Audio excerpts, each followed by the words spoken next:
Hello YouTube, I'm Orphan and you're watching my Hearts of Iron 3 Germany Let's Play. While time is slowly passing, I want to ask you a few things. First of all, I'm planning to start one more Let's Play. And I'm not sure should I play Europa Universalis 4. Paradox Interactive have recently announced another major expansion, Art of War.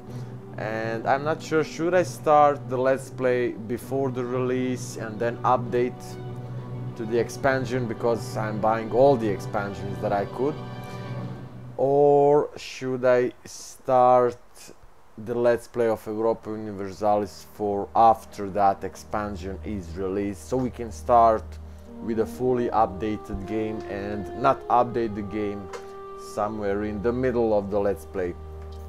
So that's the first option. Second option is one that I prefer.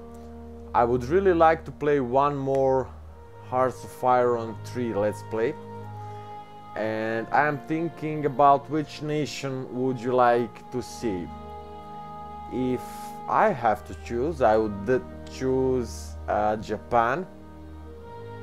So we can focus more on Navy and have very early war against USA, but on the other side there is a lot of micromanaging because you have a lot of different islands over here and you have to micromanage every single fleet to patrol around, or you can assign them to the IE, which do not so good job, but it can do it right sometimes.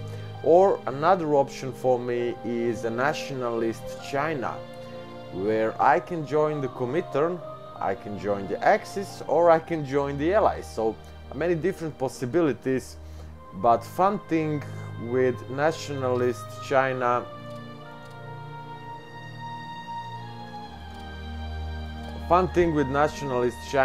is that you have really hard terrain over there. You have a lot of mountains, even jungles. All these green areas are jungles. A lot of forests, hills, really rough terrain. And it will be a tough Let's Play. But on the other side, nationalist China have tons of manpower that you can use in your advantage. You don't have quality, but you have quantity. You have tons and tons of troops. So those would be my options, nationalist China or Japan. But feel free to propose your thoughts. So would you like Europa Universalis for now or after the release of Art of War? I will definitely record one Let's Play. Or you want another Hearts of Iron 3. If you want Hearts of Iron 3, please post in a comment down below which nation you want me to play. Or maybe a better option would be to go on my Facebook page and drop me a comment over there, because on a Facebook page I can see it much faster, much earlier, and if more people makes a comment on Facebook, I will have all of them in one place. But if you give your proposals on a YouTube video, then few proposals will be commented in this video, few of them will be in the next recording, few of them will be in the next recording, and so on and so on. It will be a bit harder for me to track all your wishes. So found the link in the description for my Facebook page, check it out and drop me a comment over there. What would you like to see? So I'm continuing with my German Let's Play.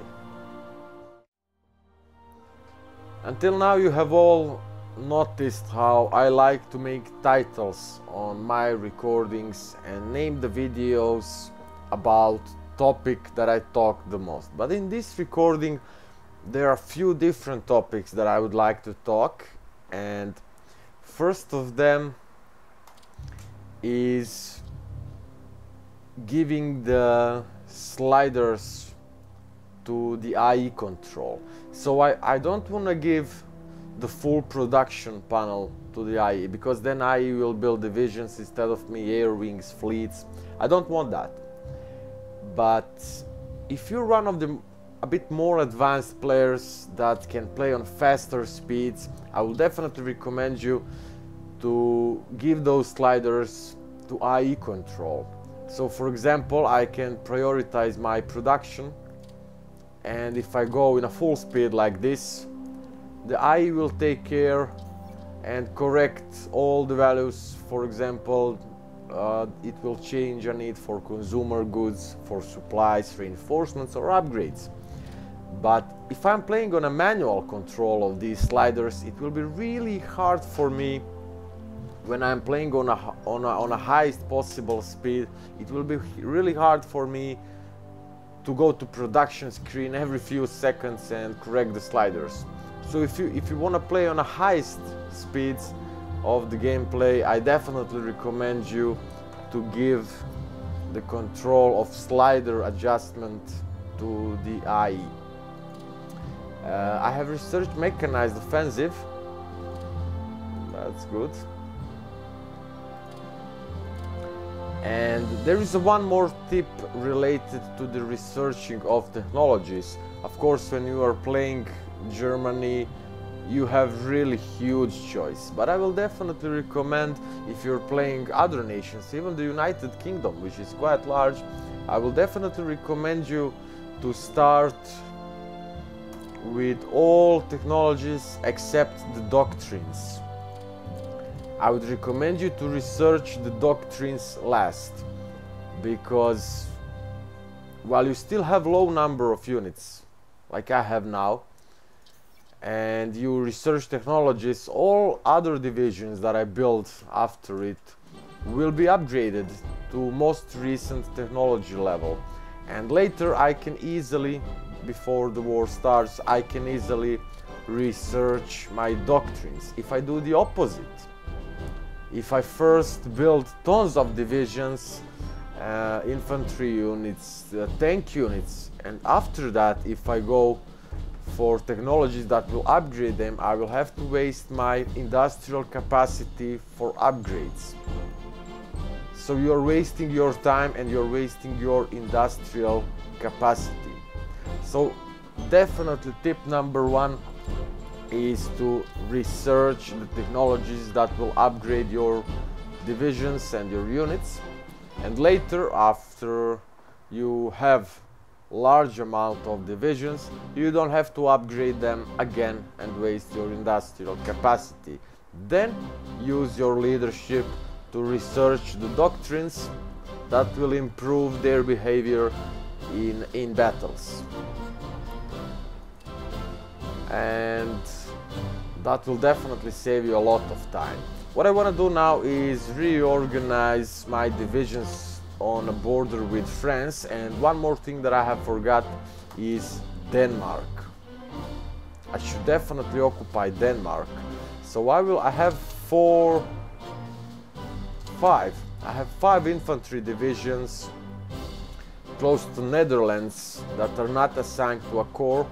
I will move them up over here and we'll create another army that will occupy the Denmark, and that will open my way to Norway or maybe even Sweden, which are really rich in resources, especially metal and crude oil. So you definitely want to occupy Norway. You definitely want to do it. And you have a lot of naval bases here that can later help you to attack the Great Britain from few different sides. Let's open the battle plan and draw something simple. If I occupy the Denmark now, look how many naval bases they have. Look at this. And from each of those later I can move my ships and I can do an invasion on north part of England, which is usually not protected, while on the other side I will keep them occupied on south. So they will have to move the focus to the southern border, and it will give a free space for my invasion on north side. Distraction. That's distraction. So I will definitely recommend to occupy Denmark and later Norway. Let's reorganize divisions close to France.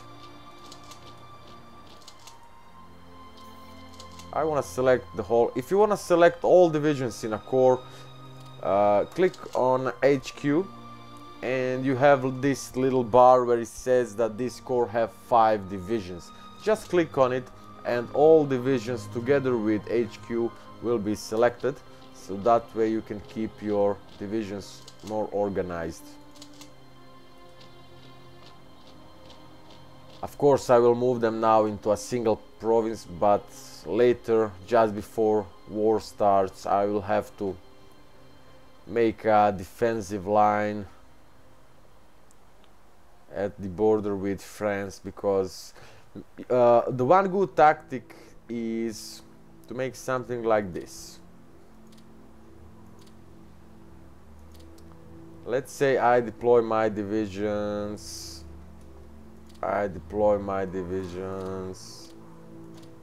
Like this, and no, like this, and I leave free space. I leave those 2 provinces open, and I position my units here. Give me a moment, my phone is ringing. I will turn it off. So what you are doing by this, look at this. You are giving a free way to enemy units to attack your land, and that way they will leave the front line. They will leave the front line and they will try to attack you through this gap.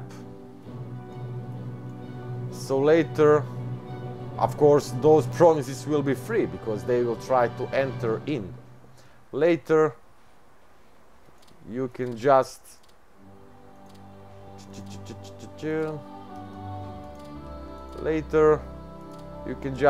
close the gap behind them, encircle them and destroy them, and you have one huge area that is free, and all these forts will be useless because provinces are empty, and you have a free space to march in with your tanks directly to Paris. Interesting.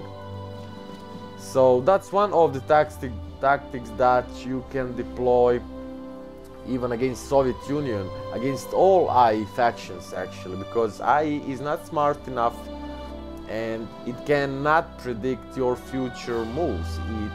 IE just uses the current situation. So that way you give the IE weak spots. You have to show them weak spots, and you have to give them a chance to attack your weak spots, while on the other side is just a trap, just a distraction. Yeah. Alright, I have a possibility to invite Japan to my faction. Let's slow down the game. I have a lot of divisions to deploy.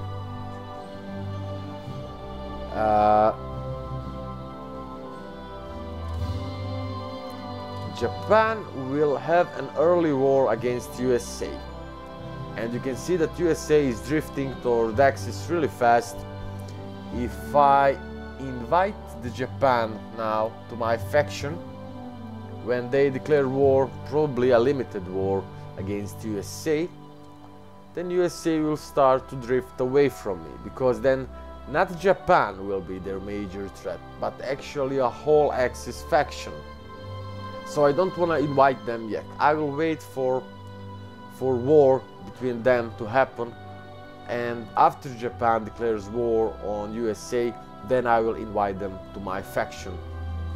So we will see how USA will react on that decision. let's deploy my divisions.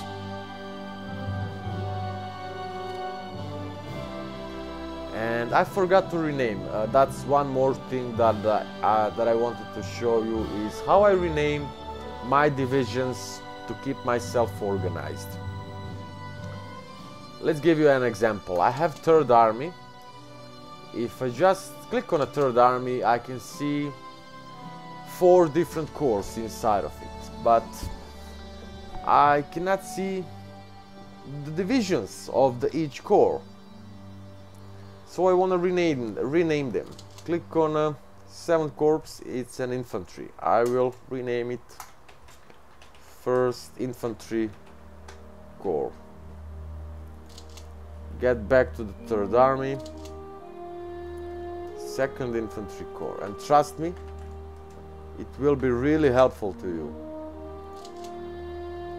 It will be much easier for you to stay organized. Then we have 1st Armor Corps. 1st Armor Corps. And we have 1st Light Armor Corps.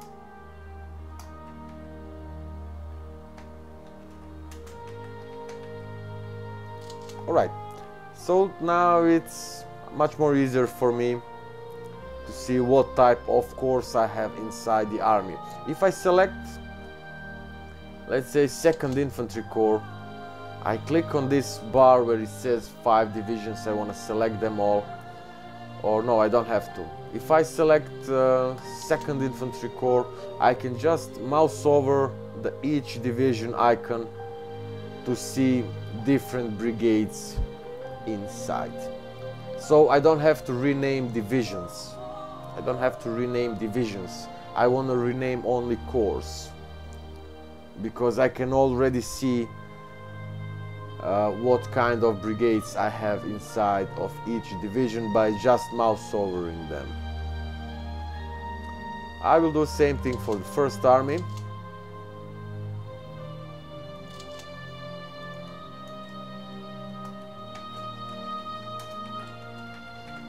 First Infantry Corps,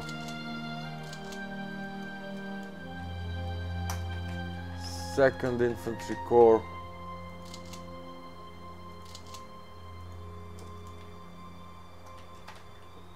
3rd Infantry Corps. Alright. Then we have 3rd Army. I've already did the renaming. Alright, HQ East. I have 1 army group.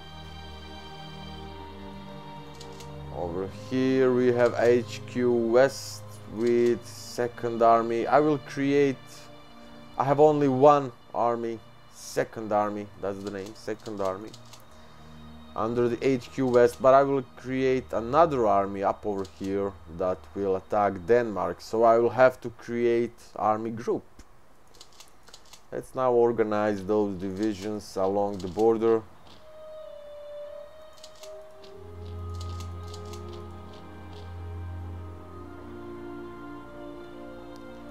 And there is one more thing that I forgot to mention in one of the previous recordings, is frontage and the unit width, which is very important.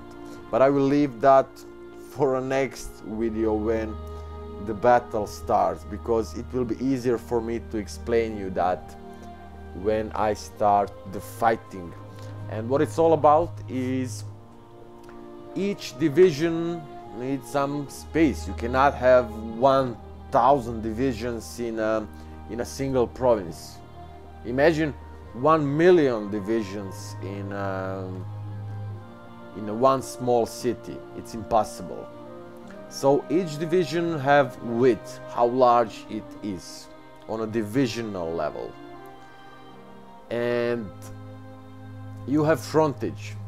That is the length of the border, how many divisions can attack from province to province. But I will talk about it when the battle starts, probably in the next video. It is very, very important, and that is the reason why we are combining, why we have support brigades like engineer brigade.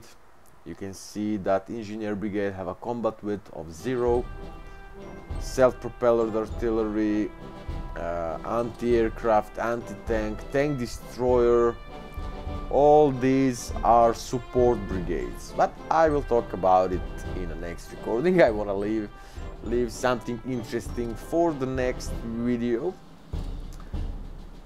Until now, what we was talking about at start, I really don't know. I must found a title for this video, because I have realized that when you have a link for a full playlist on the upper part of the screen. So when you select the link to a full playlist, I think that people likes to see what that part of the Let's Play is about. So I'm always trying to find a topic that I will talk about, and I forgot what I was talking about at start. But right, I will review everything before I upload it to the YouTube. You can see that AI is doing quite a good job in adjusting those different sliders. Let's now reorganize the 6th core,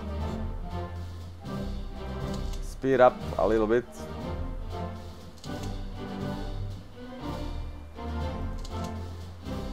So 5th Corps will be positioned in those provinces over here. So I need an infantry division up over here. Those guys are going here. Right.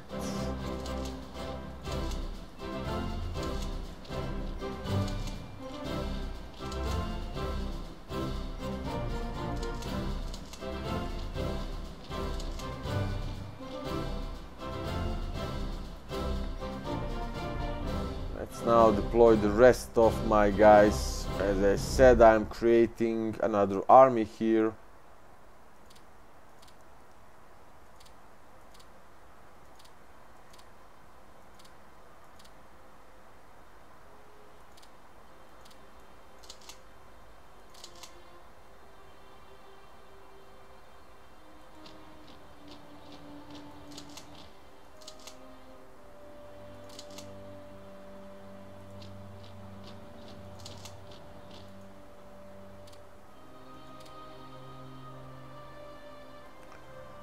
For a corps leader, I'm always looking for a low skill general, but with a good trait.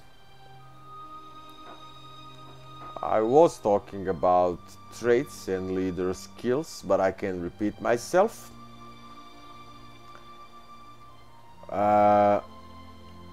Let's say offensive doctrine. I can easily assign a leader. Whoa. No, wrong.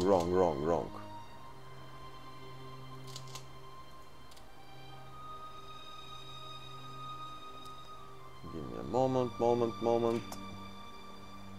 So no traits for this division. I can easily assign a leader with offensive doctrine to each of those 5 divisions, but I will not have so many leaders with offensive doctrine for all the divisions that I have in Germany.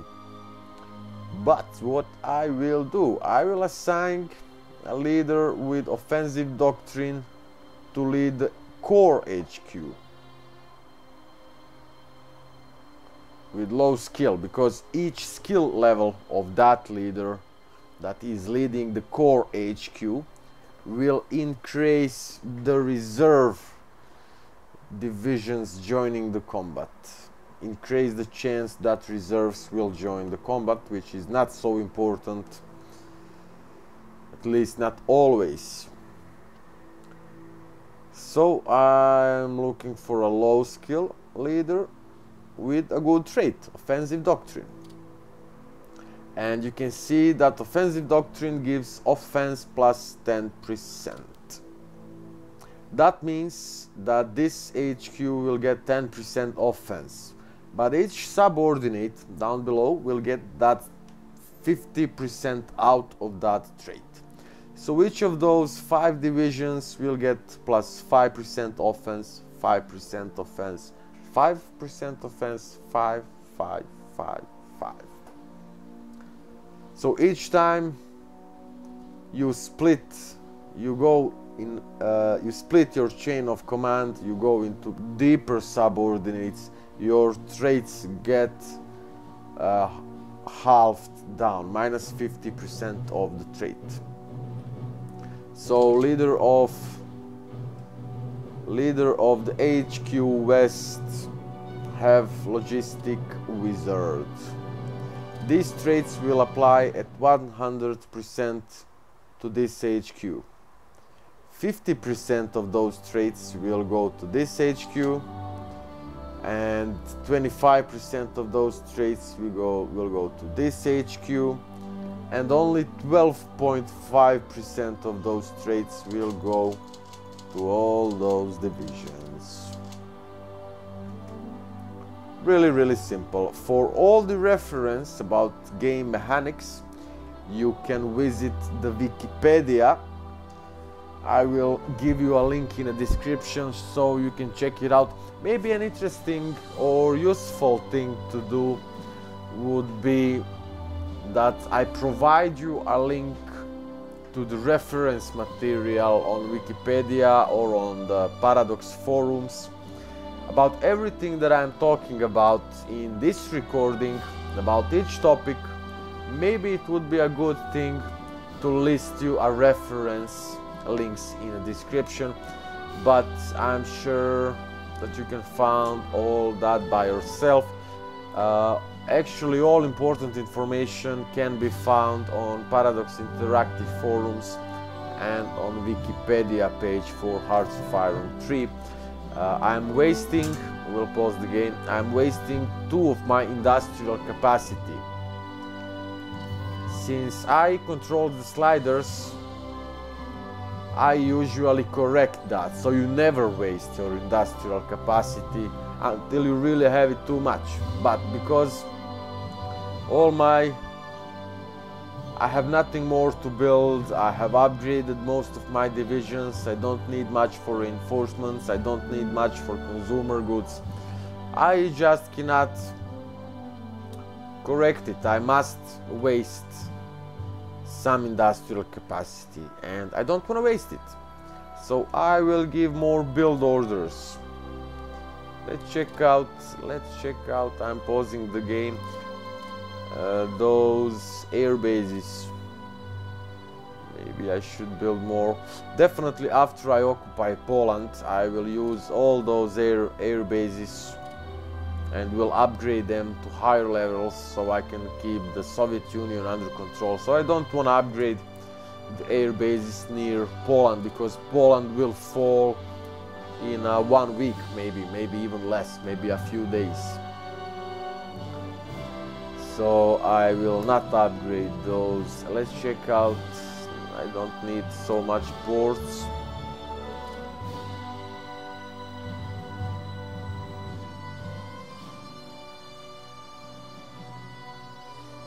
I can build more industrial capacity, but I'm already doing that.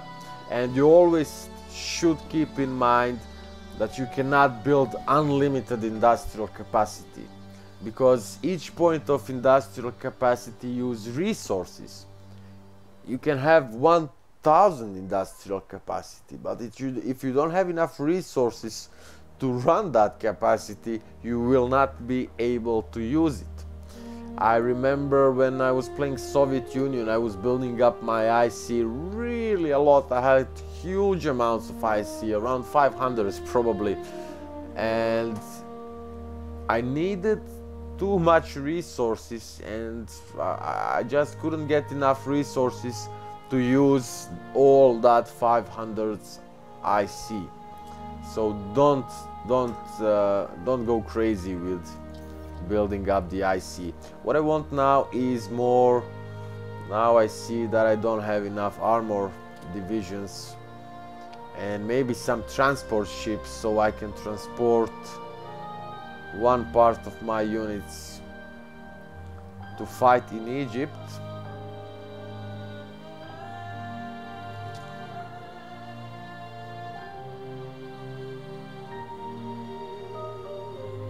but for that I need to occupy France first. I don't want to move my transport ships close to the UK, because they will destroy all my transport ships together with the divisions on it. So I want to occupy France, and I want to use naval base in Marseille and Toulouse, so I can move to Africa and help Italians in fight for Egypt. Let's build more tanks.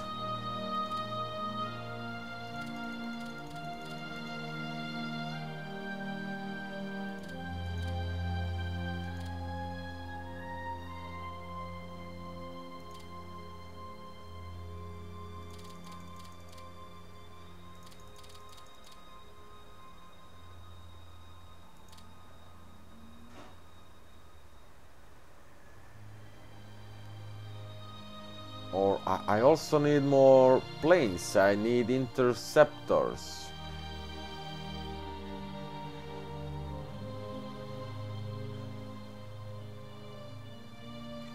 I wish I can add later, when I research superior firepower doctrine.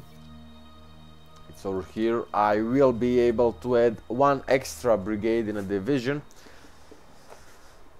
so I can have, for example, 2 tank divisions, 1 self-propelled artillery, motorized infantry, and engineer, which can help me in fights in a rough terrain.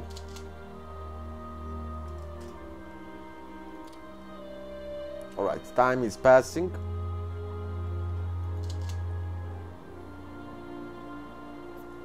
I didn't assign leaders.